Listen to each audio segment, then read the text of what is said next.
Let me tell you how this all started. On my first morning, they handed me a temporary badge and pointed me toward a forgotten desk. My assigned job was so incredibly simple that people actually laughed about it. Just typing old paper invoices into the database. Nobody asked about my past, and no one wondered how an ordinary guy like me analyzed numbers. But when my monitor suddenly filled up with a bizarre string of payments, same exact amounts, totally different vendor names, I froze. I stared longer than anyone else would have.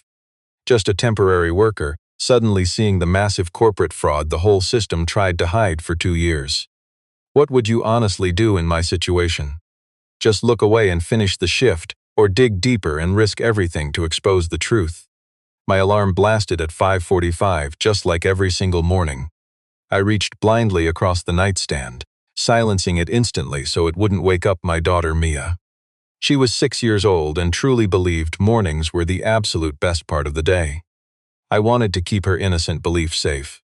I dressed quietly in the dark, helped find her shoes, and made oatmeal with brown sugar on the side, the only way she would ever eat it. Then I packed her little backpack while she chased breakfast around her bowl with a spoon. By 7:15, we were walking hand in hand toward Lincoln Elementary. Mia chattered the whole walk there about her friend Daisy, about her upcoming science project, about whether fluffy clouds were actually soft if you could somehow touch them. At the school gate, she turned around to wave before vanishing into the loud crowd. I stood there watching her, a moment longer than necessary.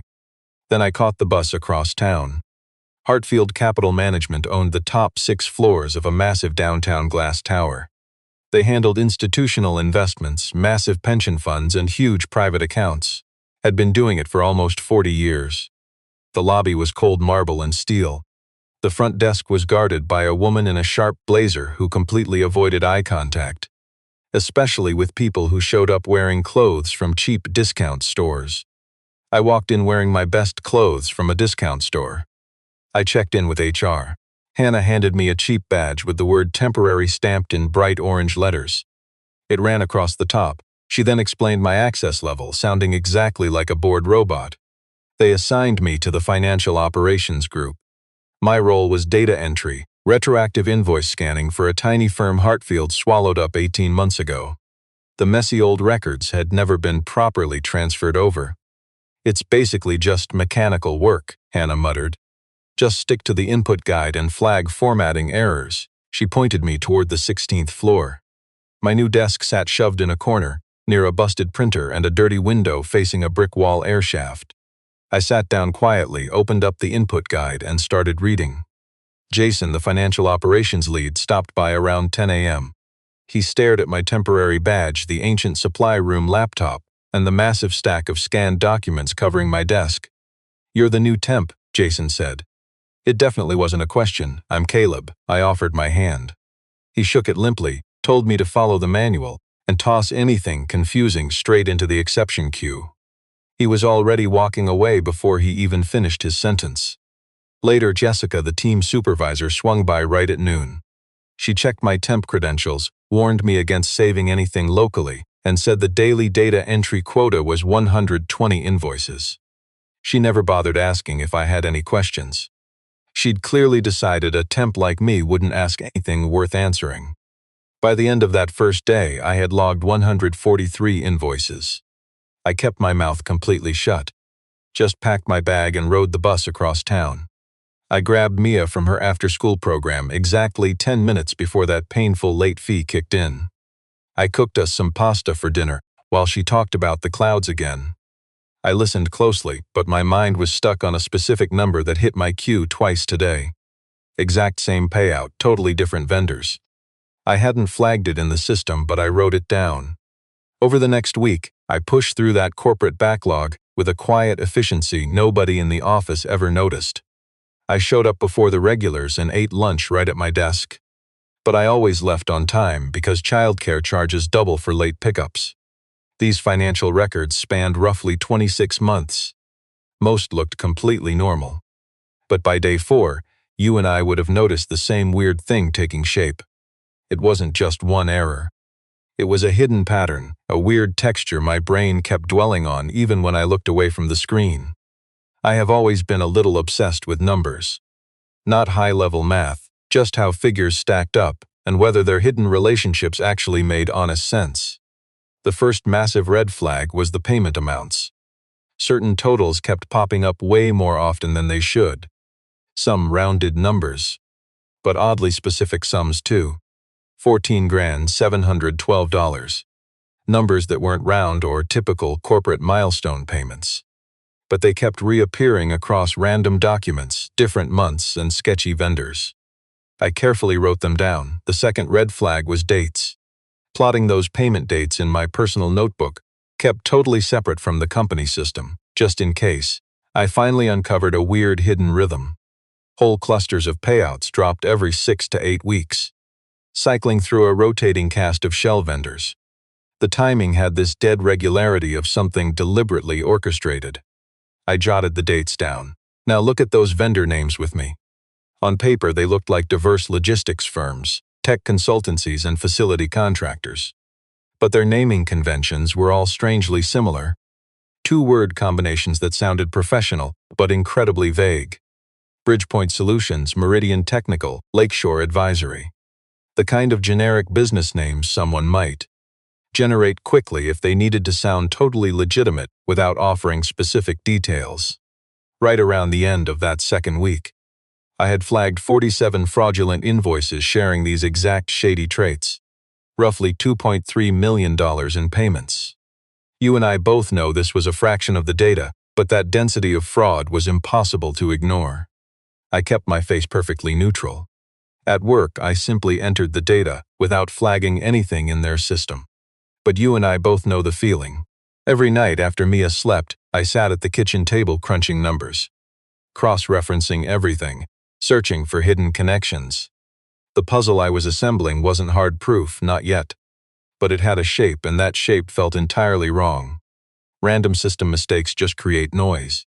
This data had way too much consistency to be an accident. The amounts were precise. The gaps too regular, the vendor names structurally way too similar.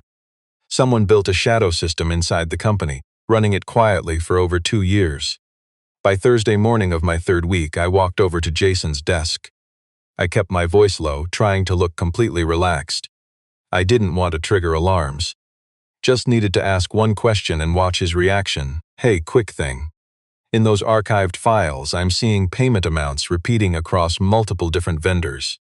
Is that normal for how they structured old contracts, or should I note it in the exceptions file?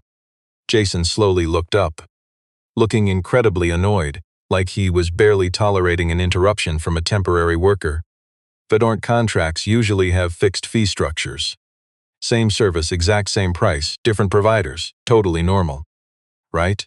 I paused, but these aren't round numbers, very specific. And the payment gaps are fairly regular. Something behind Jason's eyes instantly shifted. A subtle, tiny withdrawal, like a heavy curtain pulling shut. Just enter what's in front of you, he muttered. It'll get caught in the next audit cycle. That's not your job. Let's see how deep this went. I tried Jessica next, framing it as a process question about repeat vendor codes. She listened to me for exactly 20 seconds. Your job is accurate entry, not analysis. Follow the input guide. That Friday, a mid-level analyst named Ella paused near my desk. Without saying a single word, she just set a fresh mug of coffee right down beside my keyboard. She had worked at Hartfield for 6 long years, projecting the cautious energy of someone who knew exactly how to survive corporate secrets without getting fired. I heard you asking around about the vendor data, she whispered, staring blankly straight ahead. Just trying to understand the process. Ella nodded slowly. There is a process. And then there's a hidden layer up above that has absolutely nothing to do with it. She grabbed her coffee. Be very careful about who you question and how loud you are when you do. She just walked away before I could respond. I understood immediately. She wasn't telling me to quit digging. She was warning me that this corrupt system was listening. I'd already made a huge mistake by questioning Jason. I wasn't going to make another. From that moment on, I completely stopped asking questions out loud. You know exactly what happened next. I had to find the truth myself. My clearance was limited but not useless. My temp credentials let me view invoice images, vendor codes, and basic payment records. Those invoices held tax ID numbers, listed addresses, and contact names I could verify publicly. I started with the addresses.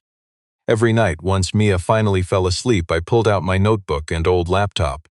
I dug through public business records, state databases, and online maps. Bridgepoint Solutions had their very first address listed as just mail. Just a Delaware forwarding service, pretty common for real businesses. But this specific address was shared by dozens of other companies. And their state filing date, 3 months before they sent Hartfield their very first invoice. The second address, Meridian Technical, was just a house in a Columbus suburb. No commercial listing at all, no registered business there either. They showed up in the Indiana registry under a slightly different name. Meridian Technical Services LLC. They incorporated just 4 months before that very first bill dropped. Their registered agent was a law firm that also happened to represent several other questionable companies. I jotted that law firm's name right down. After my first week digging into this after hours, I had checked 12 vendors from my list. 3 had addresses that didn't match any registered business. 4 registered suspiciously close to the date of their first Hartfield invoice. 2 shared the exact same agent. 1 had a tax ID that didn't match any federal employer records on file. Lakeshore Advisory, they had absolutely no online footprint. No website, no directory listing, nothing beyond their basic state registration. You and I both know a firm billing $400,000 over 18 months leaves a trail. I sat back and stared at everything I had put together. 12 companies, major red flags documented in 9. At least 4 were probably completely made up. Payments hitting over $2 million, just in my partial files. This wasn't a simple billing error, not some messy accounting left over from a buyout. This was fraud, organized, ongoing, and deliberately hidden. Somebody had built an entire network of fake vendors inside. They used a 40-year-old institution system to drain money, invoice by invoice, for 2 years. I had no idea who did it, no hard proof, but I saw the outline. And an outline is exactly where everything starts. During my 5th week, on a Wednesday night, Mia's teacher called. She told me Mia had been really quiet and withdrawn lately. She even cried during nap time on Tuesday, couldn't tell anyone why. I thanked her, hung up the phone, and stared out the bus window. Next morning, Mia woke up with a 101-degree fever, the kind that passes quickly. But she couldn't go to preschool, which meant I couldn't go to work. The HR line reminded me that temp employees get absolutely no paid sick leave. I spent all day on the couch with her, made soup she barely ate, kept a cold cloth on her head. By that evening, her fever finally broke. And by morning, she was right back to asking me random questions about clouds. But that missed shift cost us. Not a disaster, but I definitely felt it. You get it. It reminded me my financial margin was razor thin. If the wrong person found out before I had something solid. The easiest fix for this company would be letting my temp contract quietly expire. I knew I'd lose the job, lose the income we desperately needed. Whatever I found would just vanish back into their corporate machine. I got the risk, but you and I both know walking away isn't an option. That night at home, I opened my notebook to a blank page. I drew a line straight down the middle. On the left, what I actually knew. Names, dates, vendor codes, money trails, the outline of their scam. On the right side, the one question that really mattered. Who the hell approved this? I drew a circle on that right side and wrote a single word inside, authorization. For 2 weeks, I quietly dug deeper. I made sure to keep my daily routine exactly the same. Same daily quota, same quiet desk, but my notebook was getting full. Those 12 fake vendors made up the heart of the scam. Each one incorporated in a different state. Different names, different tax identification numbers. On paper, they looked completely unrelated. But they weren't. 3 used the exact same Indiana law firm as their agent. 5 had matching invoice layouts, despite claiming to be different companies. 2 had founders who shared the exact same last name. And all 12 followed the exact same shady behavior pattern.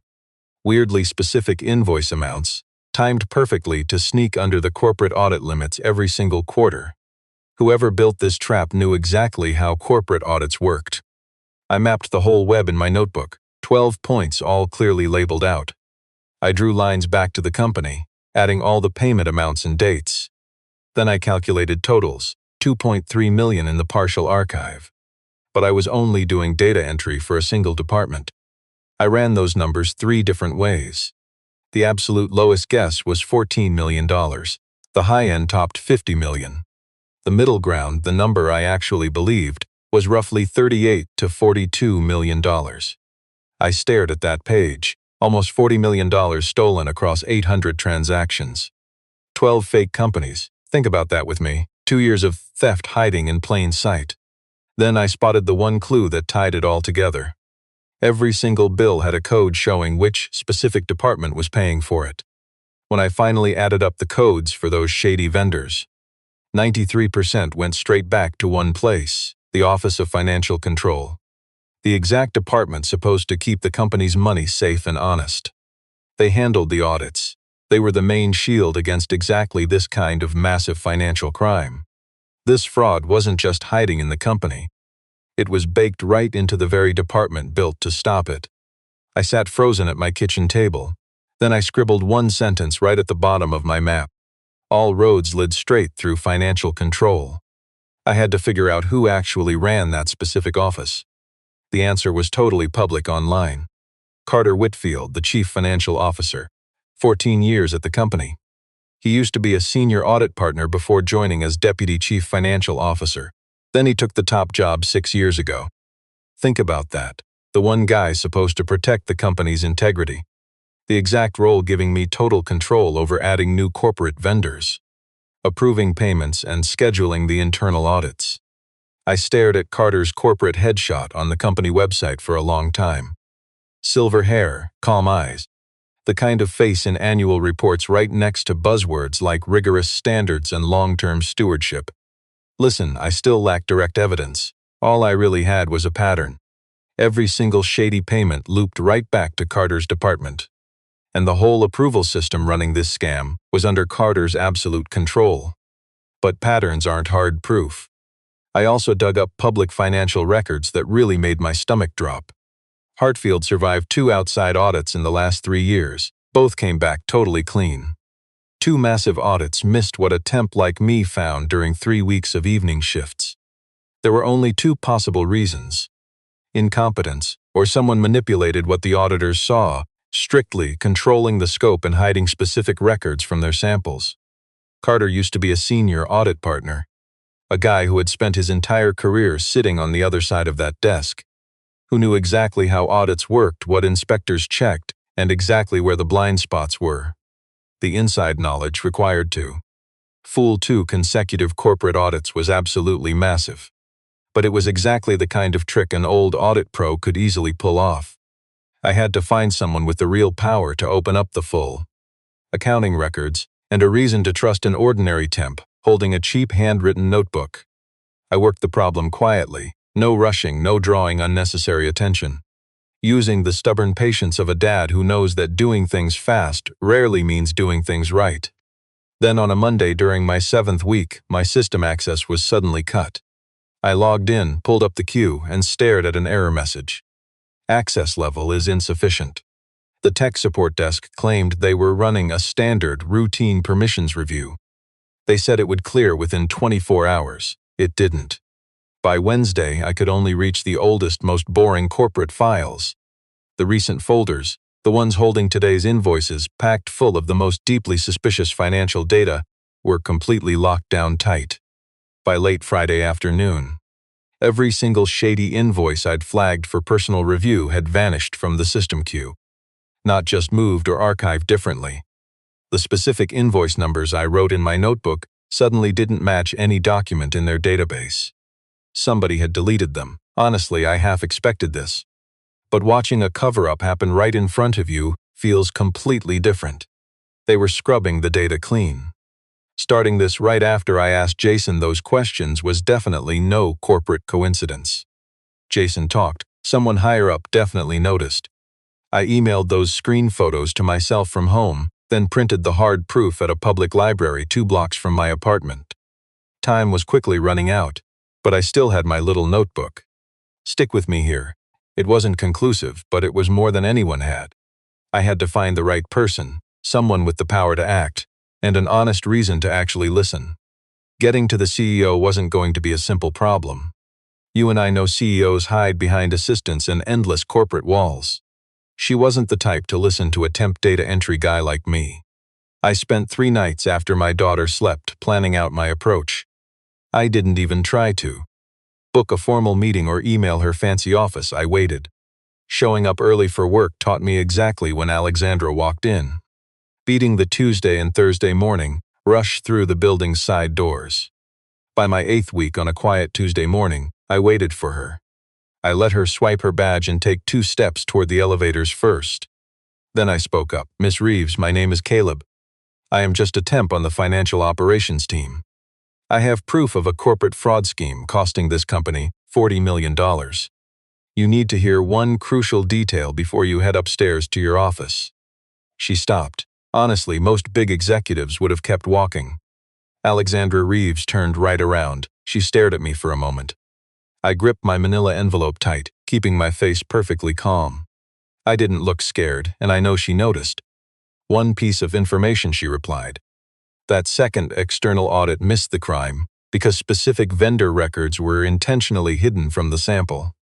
That audit was done by a firm your own chief financial officer brought in 18 months ago." She stayed quiet. "I can show you the referral emails," I offered. "It is public record." She glanced down at my envelope. Then she finally muttered, "The second audit." It came back clean, but the focus was much smaller than I expected. I asked my team about it. They claimed it was standard. "The scope was strictly controlled," I said. "I brought papers proving exactly how." 3 seconds of total silence. "Then come upstairs. Executive-level conference room. I will have my assistant meet you there." I stepped into the elevator behind her. I had practiced this very moment. Like you, I expected total dismissal. The system always protects its own structure. I wasn't entirely ready for her to actually stop and listen. The elevator reached the top floor. The doors slid wide open. Bright morning light flooded through massive windows at the hall's end. Everything looked so pristine and rich. I confidently stepped out. The massive conference room featured a long table overlooking the entire city. I took a seat, placing my brown folder right on the polished wood. Alexandra sat directly across from me while her assistant shut the door. I opened the envelope, fake invoice copies, my hand-drawn summary tables. A map showing 12 shady vendors, a solid 4-page summary report. Numbered facts, no formatting. I gave 0 personal opinions. I laid out the raw facts, identical recurring payments. Looping dates, suspicious vendor name patterns, fake business addresses. Weird state registrations, sketchy registered agents overlapping completely. I explained how a regular guy like me verified every detail using free public databases online. Then I finally reached the complicated network diagram. "Look," I laid it dead center on the table, pointing right at the connections, just the simple facts. I showed her the same registered agent popping up on 5 filings. I showed her how 3 different shell companies used the exact same invoices. I pointed out every department code looping right back to financial control. Then the audit referral, just one email chain sitting right in a public corporate database. A simple introduction sent straight from our CFO's old firm to the board right before that first audit engagement. Add that to a totally clean report covering months of obvious fraud. It painted a picture of corporate fraud nobody could ignore. Alexandra read the whole thing twice. She looked right at me. "What do you need?" she asked. "Full access to the vendor payment records," I said. "The real live database, not those old archived invoices they handed me. And I need the employee authorization logs going back 3 whole years. I have to see exactly who greenlit every payment to those 12 vendors. That would tell us who." Yeah, she sat dead quiet for a second. "If I launch an internal investigation against the CFO, I definitely cannot use our audit staff. The conflict is too direct, I know. Someone completely outside the company's chain of command has to do it." She nodded slowly. She picked up my messy diagram, staring at my scribbled notes, circled names, and the money trail. "I will need 48 hours, she said. "Outside lawyers and a real independent forensic accounting firm. Nobody with ties to our current executive team." She paused. "I am going to need you to come back. I'll be here," I promised. I packed up my papers and stood. "Caleb," she said, looking right at me. "You realize what you've done?" "I just entered some numbers," I replied. "You see, I just paid attention doing my honest job." I rode the elevator down to the 16th floor and kept typing data until 5:30. Upstairs, Alexandra moved with a ruthless precision, like she'd been waiting for this exact moment. Within 48 hours, she hired an out-of-state forensic accounting crew and private lawyers who knew how to handle massive corporate fraud. She told exactly 3 people herself: her general counsel and her assistant, with very strict orders to keep totally quiet. She also gave me total access to the full vendor payment database, routing it straight to a hidden terminal.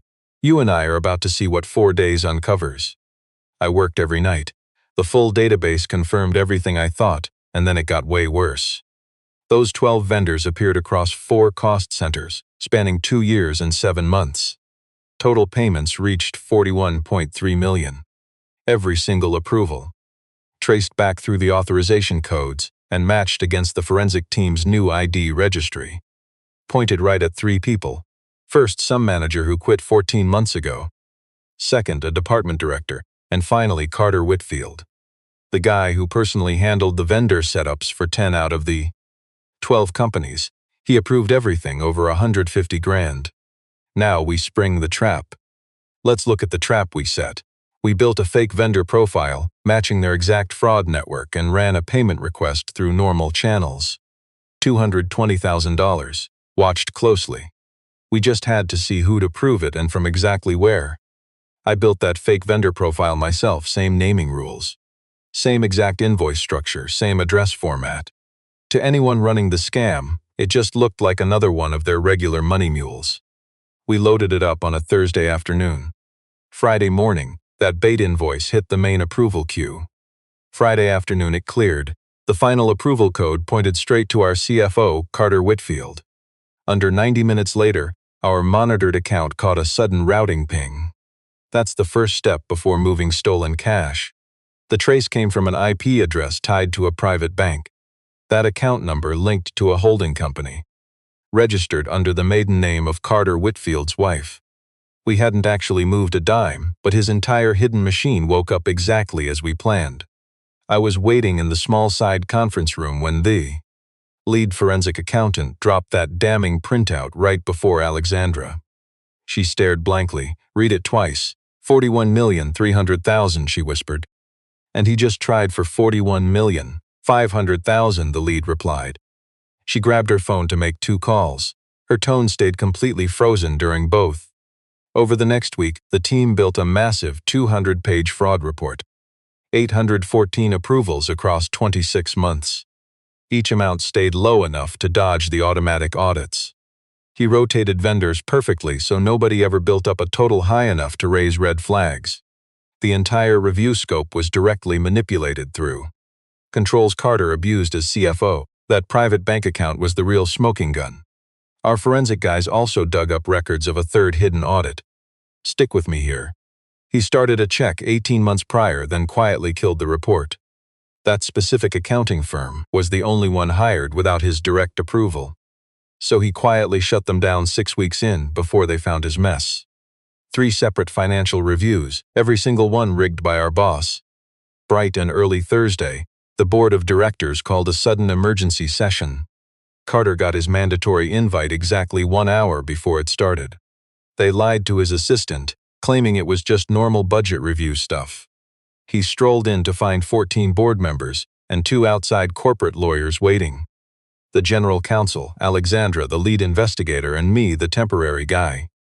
Carter locked eyes with me for exactly 2 seconds.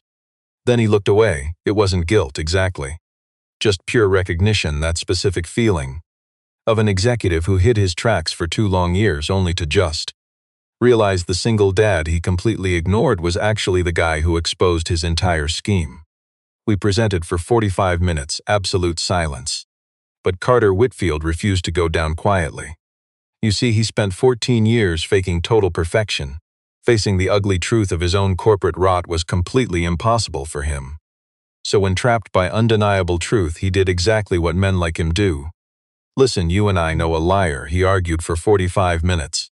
He claimed his vendor setups followed the standard rules and his normal level of authority. He swore the bank account was a legitimate family holding company with no connection to those dirty payments. Then he attacked me, said this entire investigation was started by an unqualified temp with unknown motives. He spat out that last part while staring straight across the table at me. I stared right back. They had warned me he would try this cheap trick. I knew exactly how I needed to act in that moment, just be the exact same guy I was since day one. Quiet, accurate, and completely honest. When Carter finally stopped, the chair asked me to answer. I stood up. Finding this fraud pattern did not take a fancy corporate audit degree. It only required caring enough to notice what was right there and following basic logic. Everything I did is written down clearly in the forensic accounting team's final report. All my sources are entirely public. Anyone can check the math. And every conclusion was verified independently by the real corporate forensic accountants. As for my motives, I was just doing the temporary job I was assigned. The glaring pattern was obvious in the numbers. I reported it to my boss the minute I gathered enough hard proof. That is the full truth. I looked at the chair, ignored Carter, and sat down. Here is where it gets interesting for us. An older board member asked Carter one simple question. Did you personally pick the registered agent for Meridian Technical Services? His lawyer leaned in to whisper, but Carter waved him away. He mumbled that he only gave general guidance on contractor hiring. The corporate papers were signed by a partner at the law firm, she told him. But the official engagement letter, which we have right here, shows you referred them. You personally built that relationship using an old connection from your days in audit. That is not standard management. That is building an infrastructure. Total silence. Carter stared down at the table. For the very first time that day, his arrogant mask completely slipped off. His shoulders dropped, the fight left his eyes, his entire body admitting what his mouth refused to say. The chairman finally turned to the outside legal team. They ended that meeting with a very quick formal vote to hand it all to federal agents and immediately suspend Carter Whitfield during the criminal investigation. Security disabled his building badge before he reached the elevators. He stayed quiet walking out. He did not dare look my way again. That giant boardroom stayed dead quiet for a minute. Then everyone started moving, packing up papers, and whispering to each other. Alexandra sat totally still. She caught my eye from the end of the table, and I nodded. She nodded back. Before the hour ended, federal agents got the call. By the next morning, Carter had hired a heavy-hitting defense lawyer. 3 days after that, agents hit his big house with a search warrant. His secret offshore accounts were totally frozen. What can you and I learn from this? In the weeks following, one fact echoed through the office floors. 14 people crossed my path during those 8 weeks I temped. Just a guy waiting in hallways or some random temp asking weird questions. 14 people saw me and moved right along. Nobody figured I'd be the one to unravel everything. Jason spent 3 whole days giving his statements to federal investigators and forensic teams. They decided his actual involvement was pretty limited. He had just bumped my questions up to Carter, which triggered my access block. But he honestly had zero clue what he was actually reporting. He just did what nervous middle managers always do. Passed a confusing problem up to someone else to fix. Handed it straight to the guy running the scam. Ella was questioned just as a background witness. She admitted she had spotted those fake vendor records years ago, but they told her in no uncertain terms to drop it entirely. She admitted it without making excuses, in the flat, honest voice of someone who had replayed it endlessly and finally accepted her own quiet share of the guilt. Alexandra sat in her office the night the federal notice came down, just thinking about what this entire mess had exposed. Think about it. A whole financial system built to blind trust and never verify. Carter Whitfield had been widely respected around here for over 10 years. And his massive fraud just festered inside that trust, like mold growing in the dark where nobody bothers looking. She scribbled a quick note, folded it up, and shoved it in her drawer. It just read, "We were looking at the wrong things." In the days after that crazy board meeting, I just kept going to work. That shocked people. My story had already spread through the entire building. Folks stared at me differently now. Some were just curious. Others showed that deeply uncomfortable respect that happens when you realize you misjudged an ordinary guy completely. I didn't feel like a hero. Honestly, I had no clue what I felt then. You know how it is. Sometimes you feel totally numb right after the crash. before the sheer weight of what you did actually starts to settle in. My mind kept drifting back 3 weeks to that morning when my daughter Mia had a burning fever and I sat on the bus calculating the cost of a missed day. I was one bad choice away from dropping the whole investigation just to survive. Not because I'm a coward, but out of pure necessity. The leap from that scared dad to the guy in the boardroom wasn't about career ambition or blind confidence. It was just the quiet stubbornness of an ordinary guy who believes a wrong needs to be called out. I didn't blow the whistle to get famous.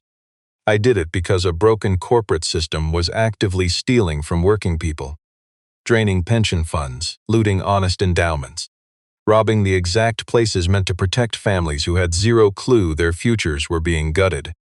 And since I was the one holding the files, that meant I was the one who had to speak up.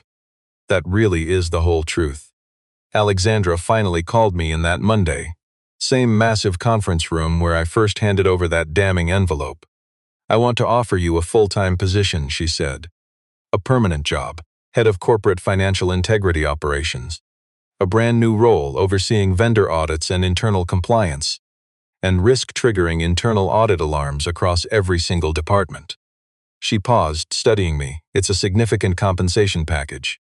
The number is in the folder." I stared at the manila file, leaving it shut. "You'd be building the compliance function from scratch," she insisted. "Full access.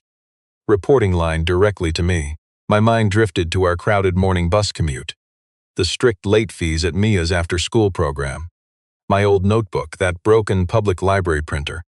I pictured the sheer access I'd finally have, system-wide data visibility, real security credentials, an entire team to track down the exact corporate fraud I had stumbled onto from my tiny temp desk. Let's be honest, you and I know someone else would eventually spot those financial discrepancies and need safe harbor. "I need to think about it," I told her. I took 48 hours. That corporate salary was over triple what I was pulling in as a temporary worker. The healthcare benefits fixed every financial worry I had juggled since Mia was born. I finally opened the folder. I stared at the massive number. Then I went to find my daughter Mia. She was sprawled out on her stomach in the living room, sketching what looked like a flying Pegasus. Dr. Bunny was propped up against the wooden coffee table leg. I sat myself down right there on the carpet beside her. She carefully finished a wing with a neat row of curved feathers, then turned her head toward me. "Can I ask you something?" I asked. She nodded without even looking up. "If I took a new position, a real salaried job, it means I would be at the office more. Some mornings I might not walk you to school." Her crayon stopped moving completely. "Would you be home for dinner?" "Most nights, yes, I would." "Would you be home when I wake up in the morning?" she asked. "Yes." She weighed my promise, then she resumed drawing. "Would you be in a bad mood?" she asked. I almost burst out laughing. I held it in. I'd try very hard not to be. She gave a slow nod, the exact way she processed incredibly important life decisions. "Okay then, but I definitely want Fridays." "On Fridays, you still have to walk me to school." I stared down at my daughter, hair messy, drawing that winged horse, holding absolute moral certainty about what truly mattered in life. "Fridays," I agreed firmly, "every Friday." She went back to her Pegasus. I sat there on the carpet with her for a long time, totally silent. Our little apartment felt so warm. Fading afternoon sunlight spilled through the window glass, catching floating dust motes hovering over our rug. I had known my answer before I even sat down. You and I know some choices just need to be felt internally, not calculated logically. I was taking that management job, exposing the rot, and walking my girl to school every Friday. I dialed Alexandra the very next morning with one non-negotiable condition. Flexible hours, I insisted. Not informal leeway, but actual formal accommodation. Predictable school drop-offs and guaranteed pickup windows. A written understanding that family duties are actively respected during corporate scheduling decisions. Not just tolerated when convenient. There was a heavy pause. "That's not a difficult accommodation," Alexandra replied quietly. "It really should have been standard for everyone." "It should," I agreed. "I'd also like it formalized as department policy, not just a favor for a working dad. If other people here need the same flexibility for their kids, it should be available." "Done," she said. "I'll have it included in your documentation." "Then yes, I accept." I rode up to the top floor that Monday without my orange temp badge. My permanent corporate ID had a photo, a real title, and security clearance that took the IT team almost the entire morning to set up. I took the long way around the floor to my new office, walking right past my old accounting corner desk. It was completely empty now. I stopped there for a second. A bare flat desk, monitor stand, and a lamp with a wobbly base. You and I both know it was a spot where temps sit and remain entirely invisible. I turned and walked into my office. I sat down, opened the system, and pulled up the full vendor database to review. Every single department file live and archived, my own name stamping the access log. I opened a fresh document and started taking notes. Alexandra knocked on my door late that afternoon. "How was your first official day?" I looked up from my monitor. "I found something," I said. She stepped into the doorway. Her face immediately hardened. "How big?" I thought about it. "Small," I answered honestly. "But it has a pattern." She stayed quiet for a moment. "Then let's follow the trail." Over the next few months, Hartfield Capital completely ripped apart and rebuilt its corporate financial oversight. Their vendor onboarding process was completely overhauled everywhere. No solo executive could ever establish a vendor relationship without dual authorization and third-party verification checks. Paying anything above $50,000 required a second signature from the new internal financial fraud investigation department. Audit limits were stripped away from any executive's personal control and given to board-level review. An external law firm published a summary of our corporate whistleblower case. They hid the names, using it to teach people about long-term corporate vendor fraud architecture. It got cited in 2 major industry reviews of financial corporate governance rules. Carter Whitfield faced federal preliminary hearings for his financial crimes over the next year. The charges piled up: wire fraud, securities fraud, and breach of fiduciary duty. The massive estimated losses to the firm's managed funds after freezing all assets, clawbacks, and seizing cash from his holding entity dropped from $41 million to approximately $26,300,000. The rest of the money required ongoing recovery proceedings. Around the office, people discussed my discovery, but nobody celebrated it. The massive truth was just too uncomfortable to ever truly celebrate. What it actually exposed wasn't just one greedy executive. It showed a broken corporate system built entirely on blind trust, never bothering to verify the facts. People genuinely trusted Carter Whitfield blindly, genuinely respected him for over 10 years. His corporate fraud blossomed inside that trust, exactly how mold grows in dark places where you and I never look. They just added new training materials for Hartfield's financial team. It includes a whole section on pattern recognition.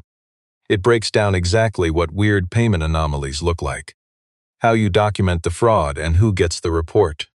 The head of financial integrity added one specific rule at the end. The CEO actually approved it right away, no questions asked. The manual literally says the most crucial thing you can possibly do is notice. Second most important thing is never talking yourself out of what you just saw. They didn't attach my name to that quote. I specifically asked them not to. One Friday early this spring, I walked Mia to Lincoln Elementary. The morning air was crisp and freezing, winter's final breath. You know that lingering chill that's just about finished. Mia had her bright yellow coat on, leaning forward against the heavy weight of her school backpack on both shoulders. She wouldn't stop talking about penguins. She'd been completely obsessed with them for 3 weeks, right after watching that nature show. She had so many random facts, I just listened to every single one. At the drop-off gate, she spun around and squeezed my waist as hard as she could. Then she bolted toward her friend Daisy, disappearing completely into the loud, chaotic morning rush at the entrance. I just stood there for a second, like I always do. Then I headed inside and rode the elevator straight up. My office finally has a whiteboard now. It holds 3 messy groups of notes: active investigations, red flags under review, and process upgrades. Tucked in the top right corner, I scribbled 3 specific vendor codes from a deep dive I kicked off on Tuesday. I took my seat and powered up the monitor and loaded up the central database. Everything booted up smoothly, security permissions cleared, my own name officially in the logs. I clicked into the corporate payment records for one specific department and started combing through the numbers. It was careful work, the exact kind demanding a stubborn willingness to stare at a number until it proves if it's real or just hiding some massive corporate secret. The early sunlight spilled across my desk at a perfect angle.